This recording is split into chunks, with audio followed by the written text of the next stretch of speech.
O anúncio é que certas armas e munições, incluindo coisas como interceptadores de mísseis Patriot, mísseis Stinger e mísseis AIM, estão envolvidas. Mas antes, quero reproduzir o que a porta-voz do Departamento de Estado, Tammy Bruce, disse em reação a esse anúncio do Departamento de Defesa. Então, vamos lá. Eu entendo que a decisão sobre quais armas fornecer à Ucrânia é tomada pelo Pentágono, mas do ponto de vista diplomático, pausar as entregas de armas para a Ucrânia torna mais difícil fazer com que a Rússia aceite sentar à mesa por um acordo de paz ou cessar-fogo, já que isso, de certa forma, alivia a pressão potencial sobre eles.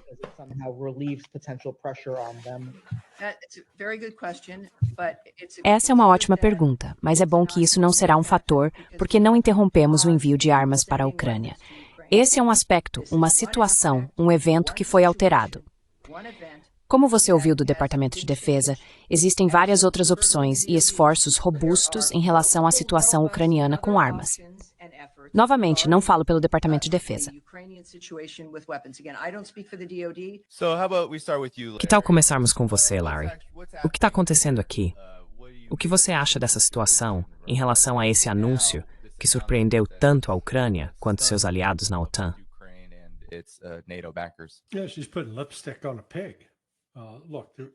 Sim, ela está tentando maquiar a situação. Veja, a realidade é que expusemos a guerra na Ucrânia, nosso ataque aos Houthis, nosso apoio a Israel em sua guerra com o Irã e nosso papel nisso. Tudo isso mostrou que os Estados Unidos não têm armazéns totalmente abastecidos e suprimentos ilimitados de mísseis Patriot, mísseis THAAD, Arrow 2, Arrow 3, Javelins, enfim, a lista é longa, projéteis de artilharia de 155 mm. Não temos mais a capacidade industrial para produzir esses itens em quantidades significativas, especialmente em um nível de reposição quando são usados em combate. Acho que esse é um aspecto da questão.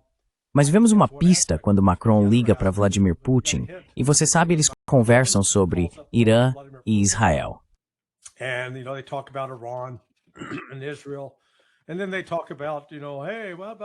Então eles falam sobre, você sabe, ei, e quanto acabar com essa guerra? E Putin faz um ponto muito importante para ele. Ele diz que o Ocidente precisa perceber que tem que parar de fornecer armas para a Ucrânia. Agora, foi só coincidência que, 6 horas depois dessa conversa entre Macron e Putin, o Departamento de Defesa anunciou que estava suspendendo o envio dessas armas? Eu não sou muito fã de coincidências. Acho que, de alguma forma, as coisas estavam conectadas. Mas você sabe, os Estados Unidos, ainda estamos um pouco em negação. Não reconhecemos, apesar da afirmação do Trump de que somos o maior, melhor e mais forte exército do mundo, que não somos. Certo. E você, Scott? Qual é a sua reação a isso? Qual é a sua avaliação?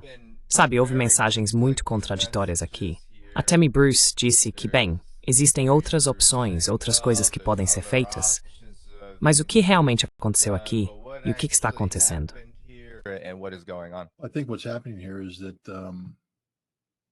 Acho que o que está acontecendo aqui é que temos um sistema de aquisição de defesa otimizado para operações em tempos de paz e para exportação, e não para a realidade de um conflito de alta intensidade.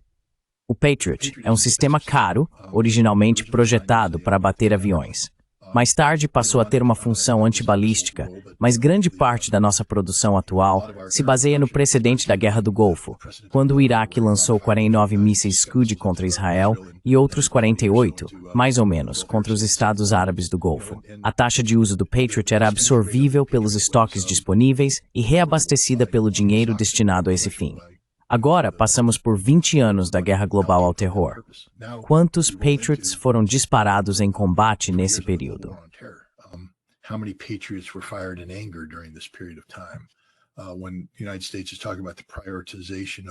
Quando os Estados Unidos falam sobre a priorização dos orçamentos, não acho que tenha sido dada uma prioridade alta para o envio do sistema Patriot, etc. Estávamos trabalhando na atualização do SM-3 para o SM-6, para que pudéssemos ter navios Aegis, oferecendo algum tipo de defesa contra mísseis balísticos. O Patriot recebeu algumas atualizações, mas não estávamos produzindo nem estocando esses sistemas em preparação para o que acabou se tornando uma nova realidade. Veja a taxa de uso das Forças Armadas ucranianas utilizando o Patriot para se defender de ataques de drones russos e ataques de mísseis balísticos. Era insustentável. Literalmente, não conseguíamos produzi-los rápido o suficiente. Tivemos que pegar emprestado de outras nações e tivemos que reduzir nossos próprios estoques. E aí, para complicar, não mantivemos Hotes por Real.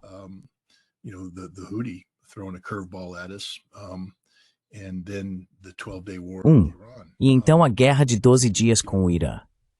Você sabe, há um comandante no Pacífico agora que foi informado de que os Estados Unidos estão fazendo um pivô para o Pacífico e que ele precisa estar preparado para lidar com uma ameaça chinesa. Eu imagino que ao receber esse tipo de instrução da Casa Branca, uma das primeiras coisas que você faz é pegar os planos operacionais e revisar para garantir que temos as forças alocadas para cumprir a missão. Mas, mais importante ainda, a sustentabilidade logística. Tenho quase certeza de que o J4 levantou a mão e disse: chefe, ficamos sem munição em, D+3 ou D+7. Mas no fim das contas, isso é insustentável. Não podemos deixar que a Autoridade Nacional de Comando acredite que podemos executar esses planos.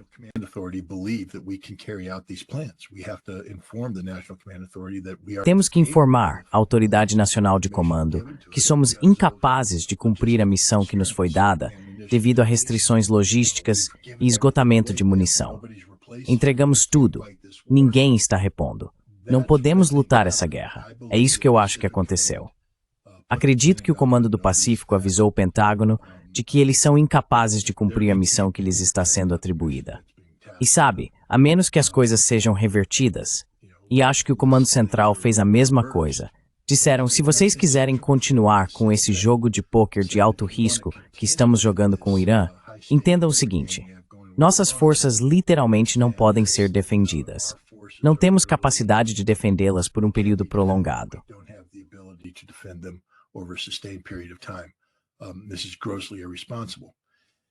Isso é extremamente irresponsável. Então precisamos considerar o seguinte.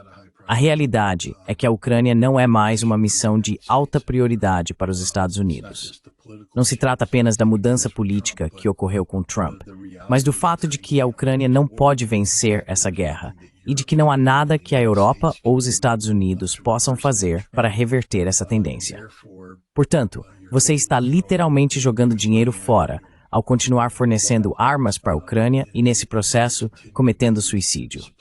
Então, acredito que essa foi uma decisão política. Se você é ucraniano ou simpatiza com a causa ucraniana, precisa entender a realidade de que acabamos de abandonar vocês.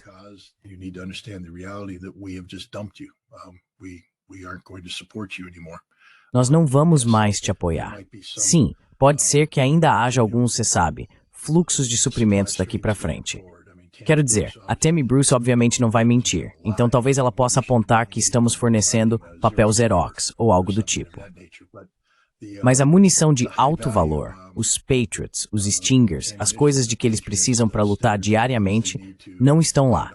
E isso significa que os estoques da Ucrânia vão chegar a zero, o que significa que eles não podem ser defendidos, o que significa que os russos terão ainda mais sucesso. Essa é a realidade que existe, porque não temos um sistema de aquisição de defesa capaz de reforçar os estoques para o Pacífico e o Oriente Médio, enquanto continuamos a desperdiçar munições na Ucrânia.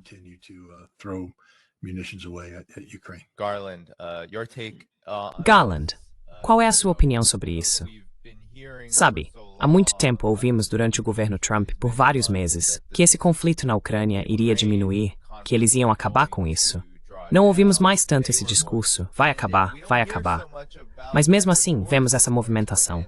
Qual é a sua avaliação? Acho que há duas coisas que eu poderia acrescentar. E seriam, em primeiro lugar, claro, o óbvio. O Império está sobrecarregado. Ainda me lembro, talvez tenha sido há 5 ou 10 anos, de ouvir Chris Hedges em uma discussão onde ele falava sobre como os impérios acabam. Ele falava sobre se envolver em todas essas aventuras militares insensatas, e é assim que eles desmoronam. E agora estamos vendo isso. Acho que isso está ligado ao que está acontecendo aqui, no sentido de que a natureza da guerra está mudando. Sabe, quando você projeta um sistema de defesa aérea, talvez nos anos 80 ou 70 ou algo assim, você pensa em aviões, certo? O que significa que o número de aviões que um país possui será relativamente limitado.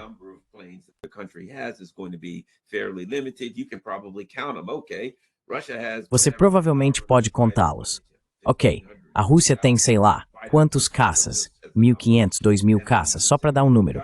E então você pode dizer, bem, nós temos mísseis suficientes para derrubar cada um dos caças deles 5 vezes. E tudo bem, você está seguro. Agora, o que temos é uma situação em que as pessoas estão usando drones e mísseis. Isso é incompatível com sistemas de defesa aérea que foram projetados para derrubar aviões. Não é compatível ter esse sistema de defesa aérea e enfrentar mísseis, especialmente quando por trás do seu sistema de defesa aérea está a capacidade industrial de produzir os mísseis. Não apenas produzir a quantidade de mísseis, mas produzi-los a um preço acessível, que permita fabricar a quantidade necessária.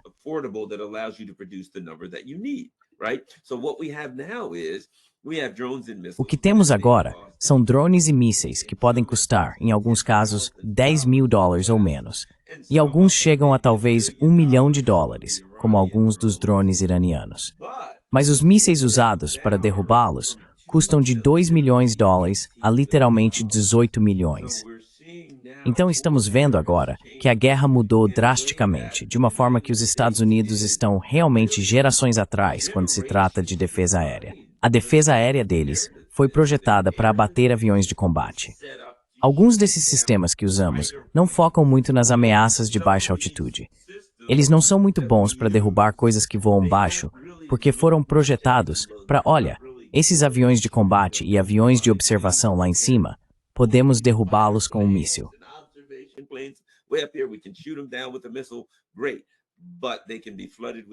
Ótimo, mas eles podem ser sobrecarregados com drones. Eles não conseguem produzir em quantidade, eles não conseguem produzir a um preço viável. Então isso não é apenas um indicativo de um problema atual que temos em fornecer mísseis para Israel ou qualquer outro proxy, Ucrânia, ao redor do mundo. E já temos mísseis demais, mas mesmo um já é demais. Mas mesmo olhando para o futuro, não vamos conseguir ser a potência militar que já fomos, porque não conseguimos produzir em quantidade e a preços que nos permitiriam sequer ser, e eu não gosto muito de usar essa palavra, mas ser competitivos militarmente nesse ambiente. Simplesmente não dá para fazer isso com mísseis de $18 milhões. Você está fora do jogo.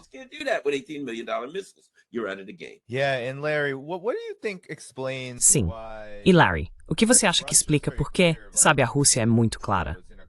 Vladimir Putin participou recentemente de uma ligação com Donald Trump e disse de forma muito clara que a Rússia vai continuar a tratar das causas profundas desse conflito e vai levar isso até o fim, até que tudo esteja totalmente resolvido.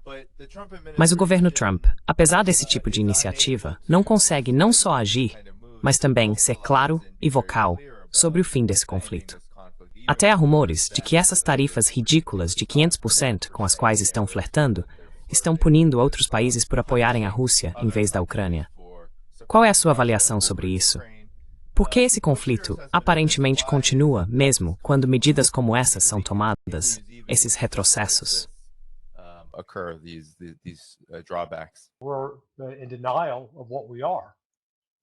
Estamos em negação sobre o que somos.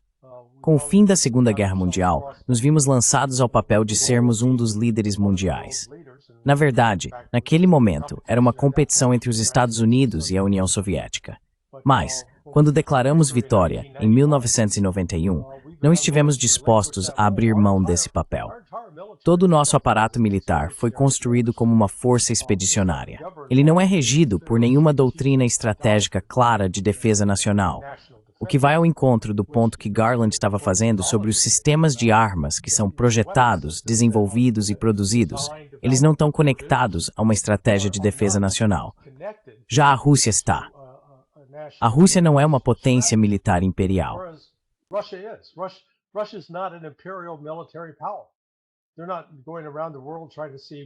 Eles não estão viajando pelo mundo, tentando ver onde podem projetar força. Eles não insistem em estabelecer mais de 700 bases ao redor do mundo. Eles realmente têm interesses próximos de casa. Eles prestam atenção ao que está acontecendo em suas fronteiras. Mas todo o seu aparato militar foi estruturado especificamente para defender o território nacional, não para atacar os Estados Unidos ou conquistar a Europa. E nós nos recusamos a aceitar isso. E quando Putin fala sobre causas profundas, ele está dizendo que desde o colapso da União Soviética, os Estados Unidos, junto com seus aliados da OTAN na Europa, embarcaram em uma campanha para destruir a Rússia.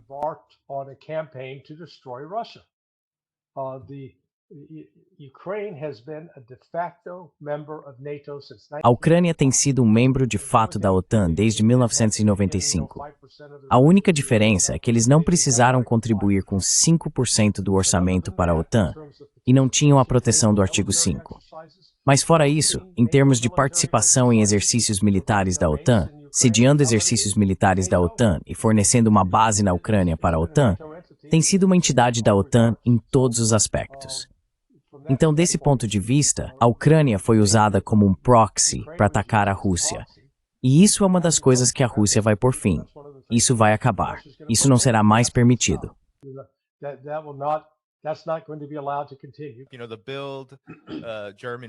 Você sabe, o Bild, um veículo de mídia alemão, recentemente publicou, logo após o anúncio sobre a redução de armas, a pausa no envio de armamentos para a Ucrânia, que a Ucrânia teria apenas alguns meses restantes para sobreviver neste conflito. Já ouvimos isso antes, porém, com diferentes pausas e vários problemas. Há esse pânico se espalhando. Mas qual é a sua avaliação geral de como está a situação agora que essas armas foram pausadas?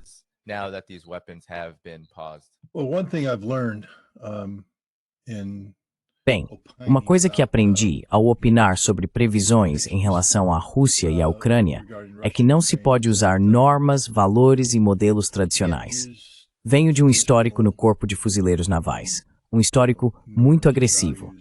Só quero lembrar às pessoas que durante a Guerra do Golfo, quando os fuzileiros navais apresentaram ao Schwarzkopf o plano final da campanha terrestre, dissemos que estaríamos na cidade do Kuwait em 3 dias. E o Schwarzkopf disse, não. Seu trabalho é fixar os iraquianos no lugar. Não há chance de vocês romperem as defesas mais pesadas ali. Então, ele não deu muita importância. Enquanto isso, o Secto Corpo estava patinando no deserto e criando lacunas entre ele, os sírios e os egípcios, causando uma pausa operacional.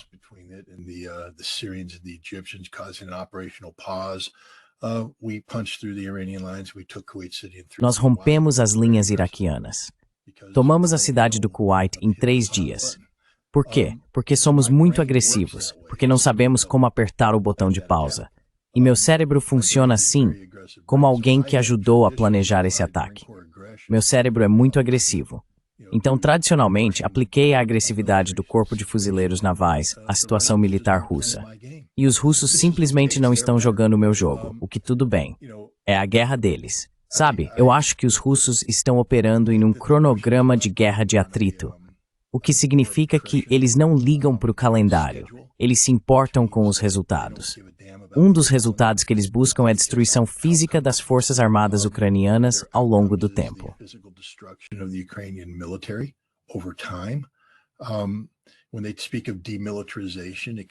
Quando eles falam em desmilitarização, isso pode ser feito tanto por meio de negociações, em que os ucranianos voluntariamente se desmobilizam, até restarem 50 mil homens, quanto pode ser feito no campo de batalha, onde a Rússia matará todos os ucranianos até que restem 50 mil homens, e então eles se renderão, e será isso. Mas estabelecer um cronograma para isso é impossível, porque só para dar um exemplo. E isso é algo sobre o qual os militares americanos refletem, e acho que o Larry vai concordar. Você sabe, o padrão, quando passei pela The Basic School em 1984-85, a escola de formação final para tenentes dos fuzileiros navais, tivemos uma guerra de 3 dias ao final. E uma das missões que tivemos durante essa guerra de 3 dias foi um ataque contra uma posição fortificada.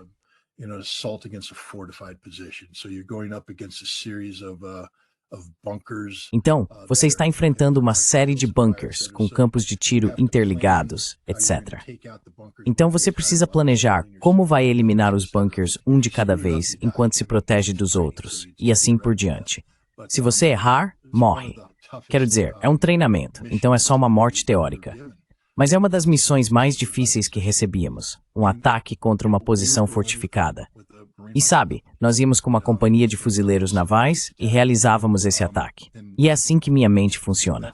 Companhia de fuzileiros, apoio de fogo adequado, etc. Os russos não pensam assim. Já tive conversas fascinantes com generais russos, como Abdelaudinov e outros. Os russos repensaram toda a abordagem.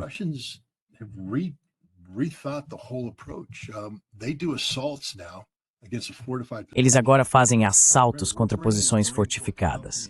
Lembre-se, estamos trazendo uma companhia do Corpo de Fuzileiros Navais contra uma posição fortificada ocupada por um pelotão, porque você quer uma vantagem de 3-1.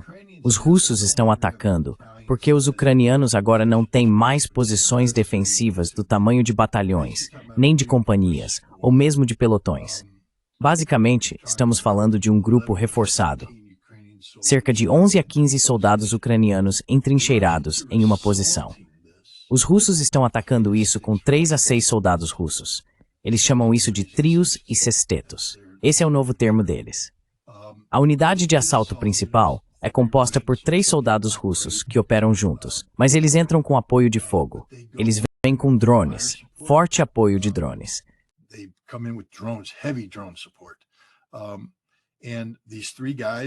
E esses 3 caras ou morrem no assalto, o que acontece, ou têm sucesso no assalto.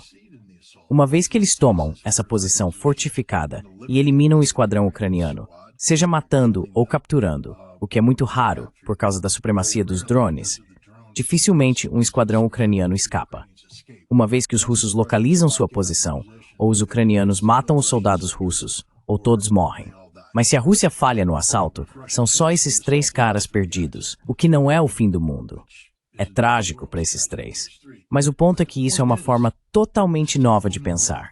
É simplesmente inacreditável que você atacaria uma posição fortificada ocupada por 11 a 15 soldados ucranianos com apenas 3 pessoas.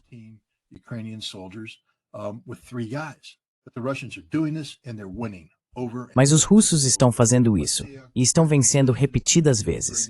Uma vez que ocupam a posição, eles trazem os sixes, que então asseguram a posição e se preparam.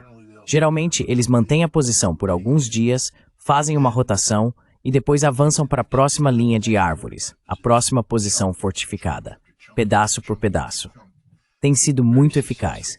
Eles estão matando muitos ucranianos dessa forma e não estão perdendo muitos russos. Esqueça o que você lê na mídia. Os russos não estão se afogando no sangue de seus próprios soldados.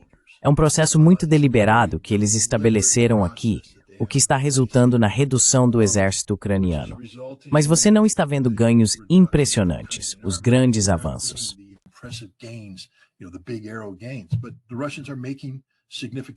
Mas os russos estão avançando, fazendo ganhos significativos. Outro dia mesmo, 10,5 km² foram tomados em partes. O que acontece é que eles tomam uma linha de árvores e, se não encontram resistência, avançam para a próxima linha. E continuam assim enquanto conseguirem sustentar avanços de 3 ou 6 quilômetros. Quando chegam a um ponto em que a resistência é muito grande, eles não sacrificam seus soldados em ataques de ondas humanas. Eles recuam e bombardeiam aquela posição intensamente. Trazem os drones, suprimem os drones ucranianos e depois avançam novamente e repetem o processo. Isso vai continuar indefinidamente. Enquanto os ucranianos conseguirem colocar um esquadrão em terra, os russos vão continuar fazendo isso pelo tempo que for necessário.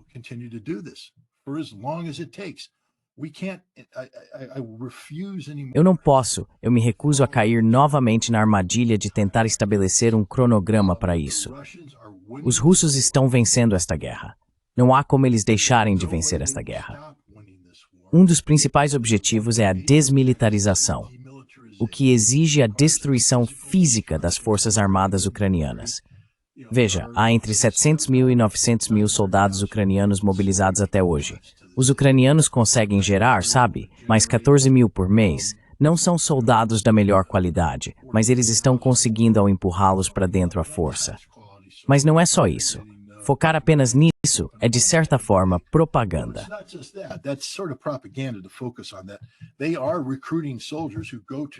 Eles estão recrutando soldados que vão para o treinamento como qualquer outra pessoa. Eles estão convocando pessoas. Não se trata apenas de bater neles. Pessoas estão se voluntariando. Alguns desses indivíduos são patriotas. Sabe, a qualidade do soldado ucraniano não é uniformemente ruim. Na verdade, é o oposto. Existem sim combatentes de qualidade, bem equipados. Alguns deles são bem treinados, com muita experiência de combate. Eles são duros. Os russos estão vencendo eles. Mas os próprios russos disseram: vamos continuar o tempo que for necessário. Vamos continuar para sempre. 21 anos. Eles se gabaram sobre o negociador em Istambul. 21 anos levou para derrotar os suecos.